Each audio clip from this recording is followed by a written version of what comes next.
caso de hoy, lo que respecta al caso de la Operación Novo, el Ministerio Público estaba listo para conocer de la medida de coerción.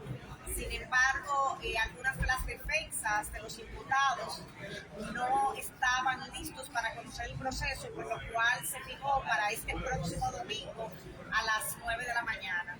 Es importante resaltar la importancia de este caso, que conlleva lavado de activos, así como violación a la ley 6500, a la ley también de delitos de alta tecnología y ya, como habíamos dicho, a la ley de lavado de activos que financia también terrorismo.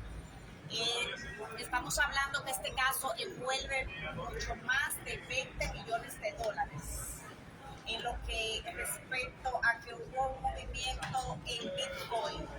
Y este caso es un gran reto para el Ministerio Público.